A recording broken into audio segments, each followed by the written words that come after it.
യേശുവിൻ്റെ നാമം നമ്മൾ ഉച്ചരിക്കുമ്പോൾ ആ യേശുവിനെക്കുറിച്ചുള്ള ഒരു വീരാരാധനയല്ല നമ്മുടെ മനസ്സിലുണ്ടാവേണ്ടത്. ദൈവമേ എന്ന് വിളിക്കുമ്പോൾ ദൈവം വലിയവനാണെന്നുള്ളതല്ല, ആ ദൈവത്തെ പോലെ ആകുവാൻ എന്നെ വിളിച്ചിരിക്കുന്നു എന്നുള്ള ബോധ്യവും അതിലാകുവാനുള്ളതായ താല്പര്യവും ആഗ്രഹവും പ്രാർത്ഥനയുമാണ് യഥാർത്ഥമായി ദൈവനാമ ഉച്ചാരണത്തിൽ കൂടി നമുക്കുണ്ടാവേണ്ടത്. അപ്രകാരമുള്ള ഒരു ഉച്ചാരണമാണ് നമ്മൾ ചെയ്യുന്നത്. നമ്മൾ സാധാരണ ഇപ്പോൾ ഇവിടെ വെളിച്ചം തെളിയിക്ക് ഉദ്ഘാടനം ചെയ്യേണ്ടതാണ്. വെളിവ് നിറഞ്ഞ ഒരു ഈശോ നിൻ വെളിവാൽ കാണുന്നുവെന്ന് നമ്മൾ ചൊല്ലുന്നുണ്ട്. ആ വെളിവ് അകത്തുണ്ടാകണം.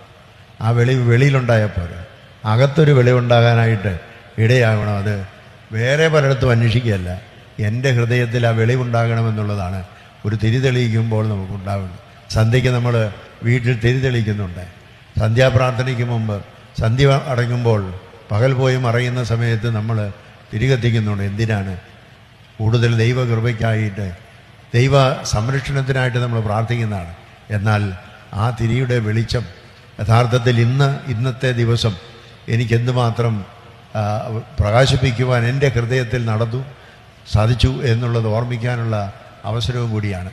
ഈ ഇടവക അപ്രകാരം ഈ സമൂഹത്തിന് വലിയ വെളിച്ചമായി, സമൂഹത്തിൻ്റെ അന്ധകാരം മാറ്റുന്ന നല്ല ഒരു ദീപമായി വളർന്ന് മുന്നോട്ട് വരുവാനും ഇനിയും ശതോത്തര കനക ജൂബിലി ആഘോഷിക്കാനിരിക്കുകയാണ്. ആ ശതോത്തര കനക ജൂബിലി 25 വർഷം കൂടെ കഴിയുമ്പോൾ ആഘോഷിക്കും. അന്ന് ഞാൻ കാണുകയില്ലെങ്കിലും നിങ്ങളെല്ലാവരും ഉണ്ട്. അന്ന് ആചരിക്കുന്നതായ സമയത്ത് ഇത് നിങ്ങളുടെ മനസ്സിലിരിക്കട്ടെ. 125 വർഷത്തിൽ നമുക്ക് പ്രകാശമുണ്ടാക്കണമെന്ന് പറഞ്ഞു.